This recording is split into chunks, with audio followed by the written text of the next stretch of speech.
ನಮ್ಮ ದೇಶದ ಸಂಪರ್ಕ ಸಾಧನಗಳಲ್ಲಿ ಅತ್ಯಂತ ಹಳೆಯದು ಮುಖ್ಯವಾಗಿರುವಂಥದ್ದು ರೇಡಿಯೋ. ಇವತ್ತು ಆಧುನಿಕವಾಗಿ ಎಲ್ಲ ಸಾಧನಗಳು ಇಡೀ ಕ್ಷಣಾರ್ಧದಲ್ಲಿ ವಿಶ್ವವನ್ನು ತಲುಪುವಂತಹ ಅವಕಾಶಗಳು ಲಭ್ಯ ಇದೆ. ಆದರೂ ಕೂಡ ನಮ್ಮ ದೇಶ ಭಾರತದ ಹಳ್ಳಿಗಳ ದೇಶ.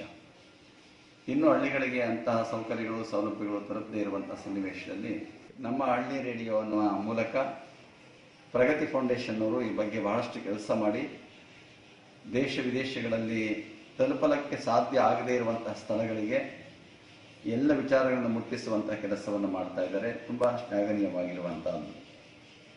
ಅದೇ ರೀತಿ ಇಂದು ನಮ್ಮ ಕರ್ನಾಟಕದಲ್ಲೇ ಅನೇಕ ಹಳ್ಳಿಗಳಿಗೆ ಇವತ್ತು ಕರೆಂಟ್ ಇಲ್ಲ ಅಥವಾ ಸಂಪರ್ಕ ಸಾಧನಗಳಿಲ್ಲ, ಇಂಟರ್ನೆಟ್ ಸೌಕರ್ಯಗಳಿಲ್ಲ.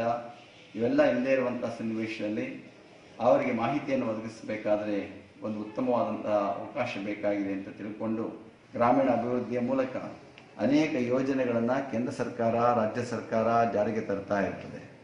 ಅವುಗಳನ್ನು ಅವರಿಗೆ ತಲುಪಿಸಿ ತಿಳುವಳಿಕೆ ಕೊಡುವಂಥವ್ರು ತುಂಬ ಕಡಿಮೆ ಇದೆ.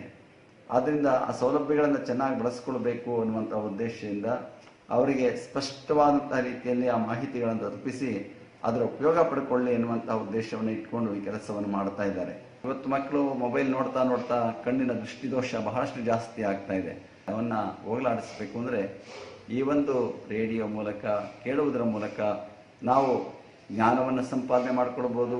ಅದೇ ರೀತಿ ನಮ್ಮ ಕೈ ಕೆಲಸಗಳನ್ನು ಕೆಲಸ ಮಾಡ್ತಾನೆ ಕಥೆಗಳನ್ನು ಕೇಳ್ಬೋದು, ಪಾಠಗಳನ್ನು ಕೇಳ್ಬೋದು, ಹಾಡುಗಳನ್ನು ಕೇಳ್ಬೋದು. ಇದನ್ನು ಹೆಚ್ಚಿನದಾಗಿ ಕಾನ್ಸಂಟ್ರೇಟ್ ಮಾಡಿದ್ದಾರೆ ಅಂದರೆ ಹಳ್ಳಿ ಮಕ್ಕಳಿಗೆ, ಹಳ್ಳಿಯ ಜನಗಳಿಗೆ, ಗ್ರಾಮಾಂತರ ಪ್ರದೇಶದ ಜನಗಳಿಗೆ ಉಪಯೋಗ ಆಗ್ತದೆ.